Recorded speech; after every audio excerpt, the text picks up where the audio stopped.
I honestly don't know when we lost our way. When did we start needing bikes with all the tech in the world at absolutely ridiculous prices? I also don't know when riding a motorbike turned into spending more and more money, pulling us further and further away from the raw, simple experience of just riding. And I don't know about you, but for years I had this constant feeling, no matter what bike I had, that I always needed to level up, get the next bigger one, the next more powerful one, the one with more gadgets, more features, more expensive, more everything. Even with my Triumph 900 Scrambler, a bike that, truthfully, puts a smile on my face every single time I ride it, without fail. Even with that one, I sometimes caught myself thinking about how I could trade it in for the 1200. Eventually that idea faded, though I did start appreciating small capacity bikes more. But that's something for another video. We'll see if we agree on that. Time went by until a few weeks ago, when I had the chance to ride the Honda GB350S, a new bike for the European market, though it was first launched in Japan back in 2021, where it became an absolute bestseller.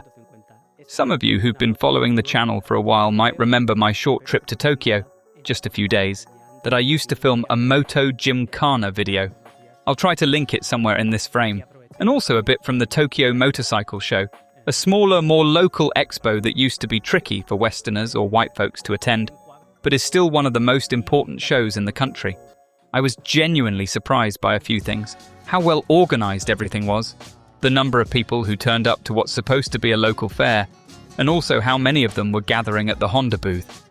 The most surprising bit, they weren't there to see Joan Mir's bike, or Marc Marquez's old race bike, or the latest tech-packed flagships, or the CBR 600.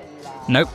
Most people were crowding around a 20-horsepower bike, which at the time really caught me off guard. I didn't get it. But today I understand it perfectly.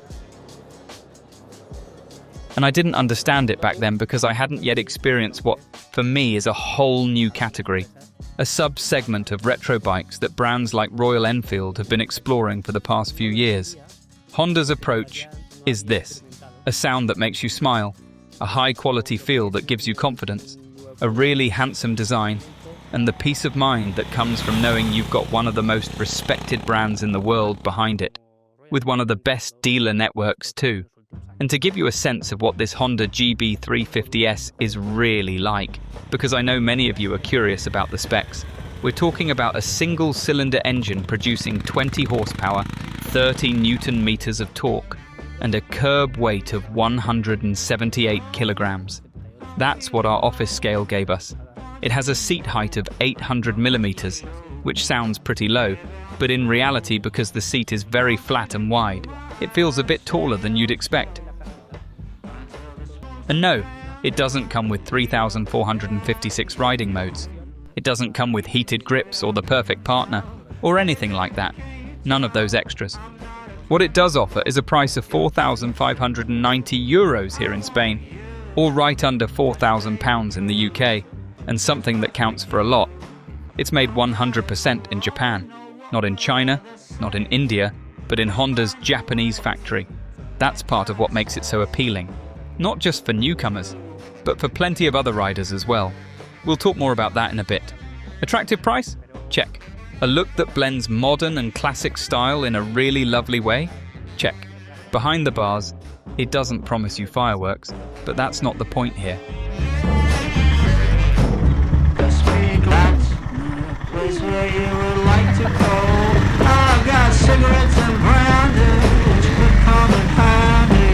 The real magic of this bike, and one of the key reasons it became Japan's top-selling motorcycle in 2022, with over 12,000 units sold, is the experience, the feeling, and the mindset it gives you the moment you hop on.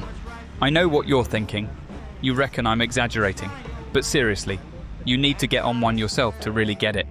It's that sensory experience, maybe even before starting it up.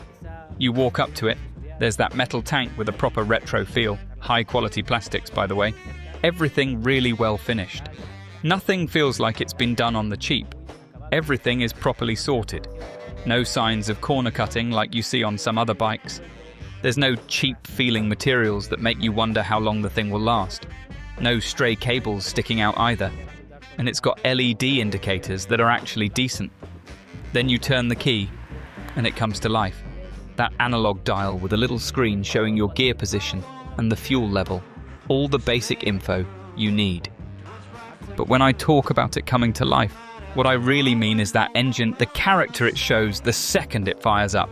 So please, let's give it a listen.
Honestly, I find it really hard, almost impossible, to explain just how good this bike feels without having to rev it to the moon.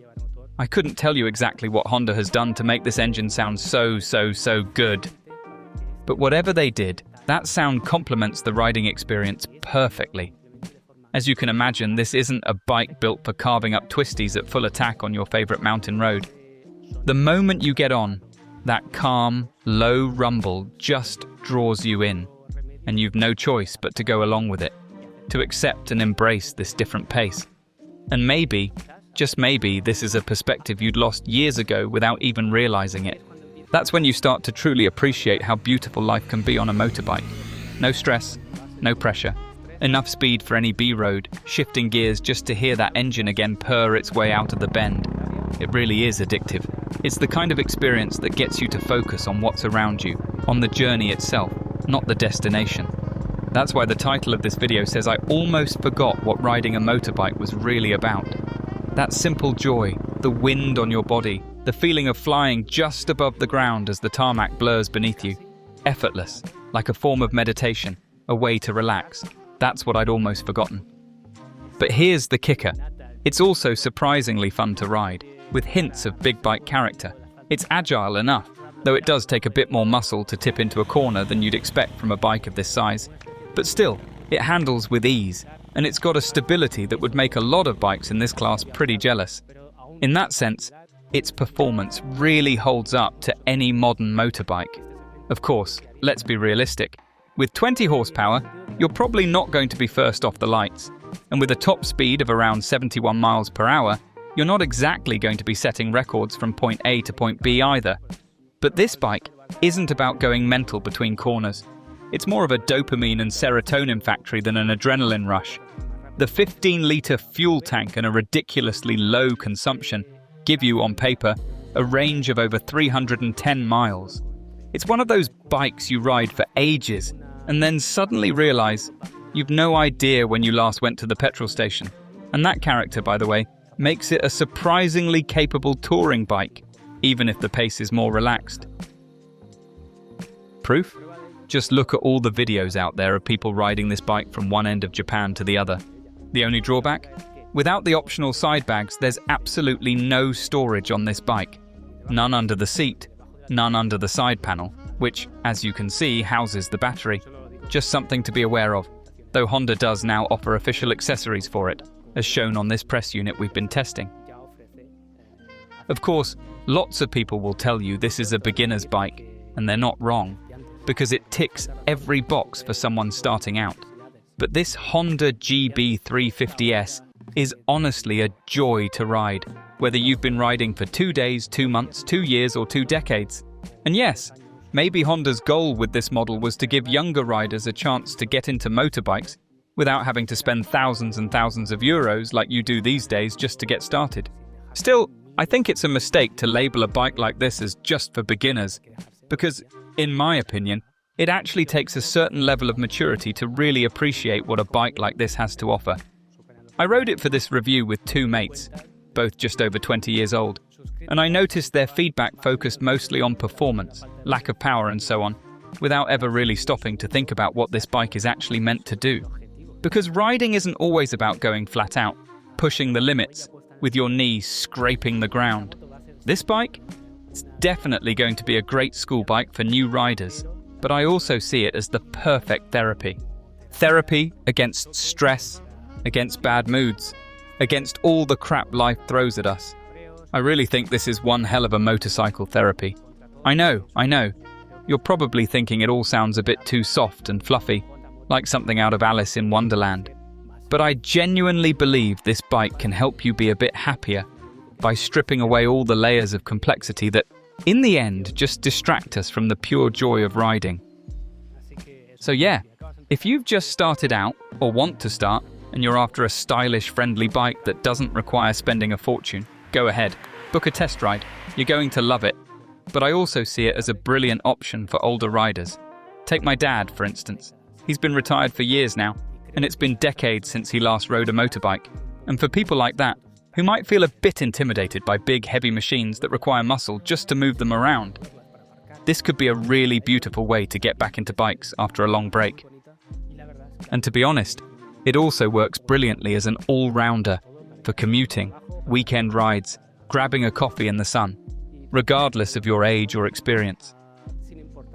In the end, I think the message isn't just about the bike, even though it is, but also about what riding means to us, about our passion.